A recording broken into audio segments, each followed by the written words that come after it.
L'Église catholique fait mémoire de saint Herbert. Herbert vivait solitaire, dans la prière et la pénitence, sur l'île de Derwentwater dans le Cumberland en Angleterre. On peut être ermite et avoir une grande amitié, tel était son cas. Il avait été disciple de l'évêque saint Cuthbert et était resté son meilleur ami. Chaque année, ils se rencontraient dans l'île de Farre. De la dernière fois, la tradition de leur amitié exemplaire rapporte ce dialogue ultime. Le maître dit à son disciple et ami: « Si tu as quelque chose à me demander, fais-le de suite car nous ne nous reverrons plus sur cette terre, Dieu m'a révélé que je vais mourir bientôt. » Herbert fond en larmes et lui répond: « Je t'en supplie, emmène-moi avec toi au ciel, si tu ne veux pas que je devienne le plus malheureux des hommes. » Ils se mirent à invoquer le maître de la vie et leur prière, assure-t-on, fut exaucée. Ils auraient rejoint ensemble leur Seigneur le même jour, le 20 mars 687. On peut donc être ermite et fidèle en amitié. Nos meilleurs amis sont ceux qui prient pour nous et veillent sur nous dans la fidélité de la mémoire. Rendons grâce pour ces anges gardiens qui, par-delà temps et distance, nous restent unis par la communion des saints, dans la solitude d'un monastère ou d'un hôpital. C'est le printemps aujourd'hui. Nous vous offrons ces vers de Marie-Noël, poétesse d'Auxerre que l'on redécouvre comme l'une des plus grandes de notre époque. La caresse de Dieu s'étend sur le monde, à mes pieds nus, dans les herbes en émoi, prête un pas large et pur, pour m'en aller vers toi. Herbert est un nom d'origine germanique, de Héry, brillant, et de Ber, armé. Saint Herbert, priez pour nous.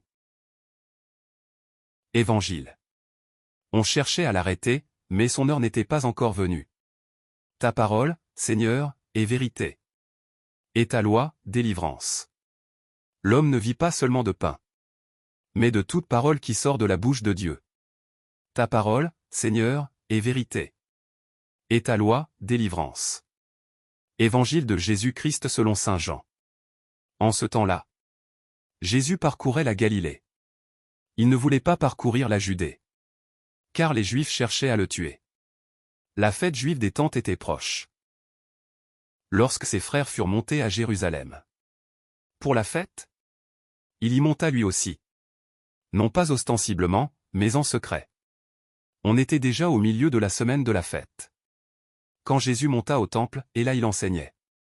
Quelques habitants de Jérusalem disaient alors: « N'est-ce pas celui qu'on cherche à tuer? Le voilà qui parle ouvertement. » Et personne ne lui dit rien. Nos chefs auraient-ils vraiment reconnu que c'est lui le Christ? Mais lui, nous savons d'où il est.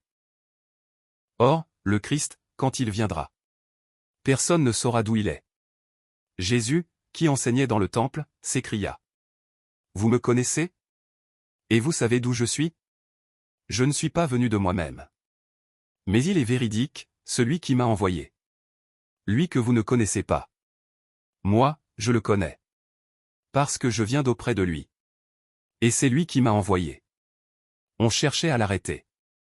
Mais personne ne mit la main sur lui. Parce que son heure n'était pas encore venue. Acclamons la parole de Dieu. Louange à toi Seigneur Jésus.